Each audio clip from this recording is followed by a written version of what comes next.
নমস্কাৰ, স্বাগতম জনাইছোঁ পুনৰবাৰ মোৰ ইউটিউব চেনেল কুকু লাইফ ষ্টাইললৈ। আপোনালোকে আগৰ ভিডিঅ'বোৰত গম পাইছে আমি শিলচৰত আছোঁ। শিলচৰত আমি বেয়াকৈ ফচিছোঁহি, কাৰণ নেৰানেপেৰা বৰষুণ, চাৰিওফালে বানপানী। আৰু আমি যি ঠাইত আছিলোঁ সেই ঠাইত ইমান বিশেষ পানী হোৱা নাছিল যদিও আজি ৰাতিপুৱাৰ পৰা বহুত পানী বাঢ়িল। মানুহৰ ঘৰটো ডুব গৈছে। ৰাস্তাৰ ওপৰত যদি কেনেবাকৈ পানী বাগৰিবলৈ হয় তেতিয়াহ'লে আমি বাৰু বিল্ডিঙত আছোঁ, কিন্তু খোৱা বোৱাৰ কাৰণে আমাৰ বহুত অসুবিধা হ'ব, কাৰণ বজাৰ চজাৰ চব বন্ধ হৈ গৈছে। বজাৰ চজাৰ কৰিবৰ কাৰণে যোৱাত অসুবিধা হ'ব। তাতে আমাৰ অচিনাকি জেগা, আৰু এতিয়া আহিছোঁ মই অলপমান বজাৰ কৰিবলৈ। ইয়াৰ পৰিস্থিতিটো কেনেকুৱা চাবচোন। বজাৰ কৰিবলৈ মানে খোৱা বোৱা কিবা বস্তু লৈ যাওঁ।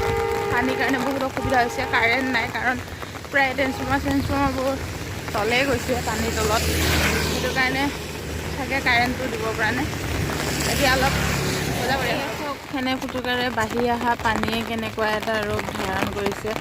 আমি বিশেষ নেদেখোঁ, যিহেতু আমি দৰঙৰ বাসিন্দা, আৰু আমি তাতে দৰঙতো পানী হয় কোনোবা এটা এলেকাত, কিন্তু আমি য'ত থাকোঁ সেইপিনে কোনো ধৰণৰ এনেদৰে পানী নহয়। আৰু এয়া বৰাক নদীৰ পানীয়ে এনেকুৱা ৰূপ ধাৰণ কৰিছে। চাৰিওপিনে চব তল গৈছে, আৰু তাৰ মাজতে চাৰিওফালৰ পৰা ৰাস্তা বন্ধ হৈ গৈছে, আৰু আমি আহি এনেদৰে ইয়াতে ফচি গৈছোঁ।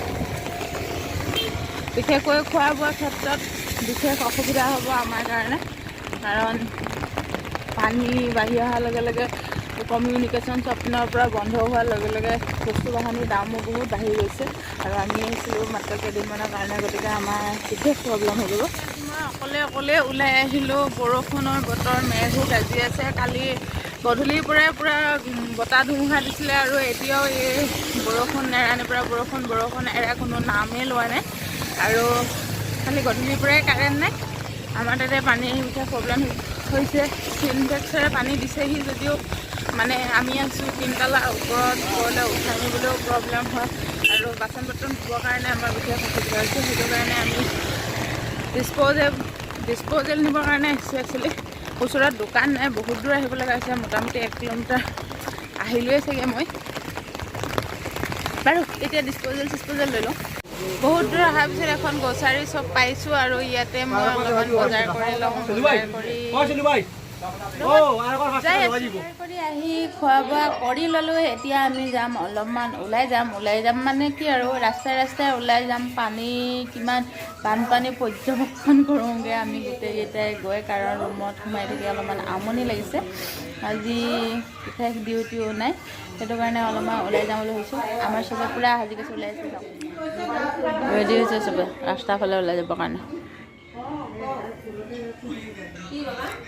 আৰু আমাৰ এইকেইটা এলেহুৱা পাৰ্টি জিন্দাবাদ। এলাহৰ কোবত কেনিও নোলায়, আৰু সেইটোতো মোৰ এলেহুৱা, খালি অকল মোবাইলটোকে চাই থাকে। আহিব পূৰা ওপৰৰ পৰা তললৈও ভালকৈ নামাই নাই যেন পাইছোঁ। আজিহে নামিলে। মস্ত এলেহুৱা, খালি অকল মোবাইলটো চাই থাকে।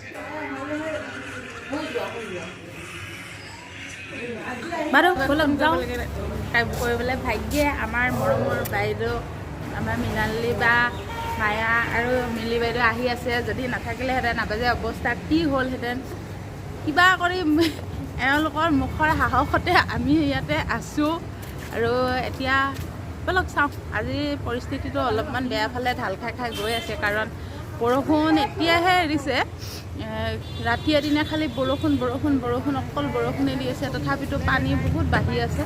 তাকে আমি অলপমান ইপিনে গৈ চাই আহোঁ, ৰাস্তাটোত পানী বাগৰিব নেকি, কাৰণ বহুত চিন্তা হৈ গৈছে আমাৰ।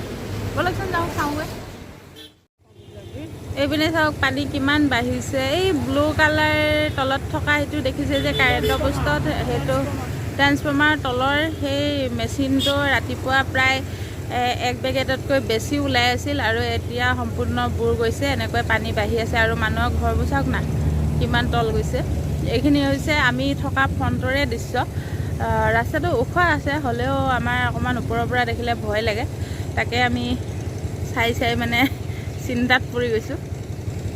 বাৰু আমি আগৰ ফালে যাই থাকোঁ, বলক 20 বছৰৰ পিছতহে মানুহে বোলে বানপানী দেখিছে। আৰু আমি যেতিয়াৰ পৰা আহিছোঁ ইয়াত নেৰানেপেৰাকৈ বৰষুণ দি আছে, আৰু সেইটো কাৰণে ইমান আমি যেতিয়া আহিছিলোঁ ইয়াত পানী চানী নাছিল আৰু বৰাকৰ পানীও ইমান বেছি বহা নাছিল, কাৰণ আমি যেতিয়া আহিছিলোঁ ষ্টেচনৰ খুব কাষতে বৰাক নদীখন আছে ট্ৰেইন ষ্টেচনৰ, আৰু আমি তাতে গৈছিলোঁ। তেতিয়া পানী বহুত তলত আছিল, আৰু এইকেইদিনা বৰষুণত মানে পানী বহুত বাঢ়ি গৈছে। সেইদিনাটো বৰাক নদীত পানীয়ে নাছিলে ন যিহেতু। এতিয়া আৰু কিমান এতিয়া বহুত 11 তাৰিখে 12 তাৰিখে ৰাতিপুৱা আমি কোনো ধৰণৰ পানী ইমান দেখা নাছিলোঁ, আৰু আজি 17 তাৰিখৰ দিনাখিনি পানী পূৰা ভৰ্তি হৈ গৈছে। আজি দেখি ভয় লাগি গৈছে। এতিয়া আমি এনেকৈ ৰাস্তাই এনেই এইবোৰে চাই আহি আছোঁ আৰু কি অৱস্থা কি কথা। মানুহবোৰ ইমান বছৰৰ পিছত বানপানী হ'লে চবৰে অসুবিধা হয়, মানুহবোৰ খুব শংকিত হৈ পৰিছে, আৰু বস্তুৰ দাম একদম পূৰা হুৰা বাঢ়িছে বুলি ক'ব লাগিব এতিয়া। কাৰণ কমিউনিকেশ্যন চাৰিওপিনৰ পৰা বন্ধ হৈ গৈছে, মেঘালয়ৰ ফালৰ পৰাও বন্ধ হৈ গৈছে, আৰু এইপিনে ডিমা হাছাওতো অৱস্থাই বেয়া, সকলোৱে দেখিছে, বেয়াও লাগিছে। এতিয়া আমি যাই থাকোঁ।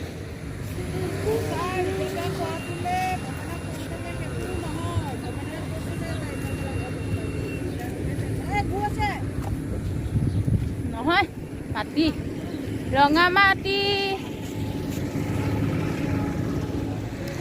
ঘূৰি আহিলোঁ এপাক, কাৰণ চাৰিওপিনে যিহেতু বানপানীয়ে মাথাটো নষ্ট হৈছে বা চবৰে চিন্তা হৈ গৈছে, কাৰণ এনেকৈ হ'লে মানে আমি বহুত দিনে ইয়াত থাকি যাব লাগিব, আৰু চব পিনে আমাৰ প্ৰব্লেম হৈ যাব।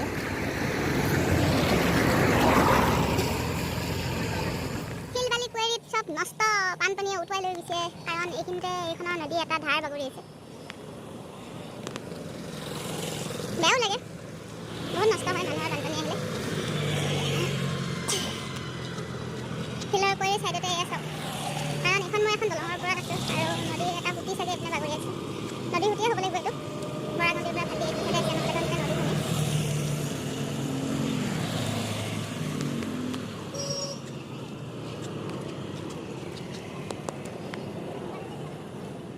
এনেকৈয়ে বাঢ়িছে পানী, অতি ভৰি গৈছে,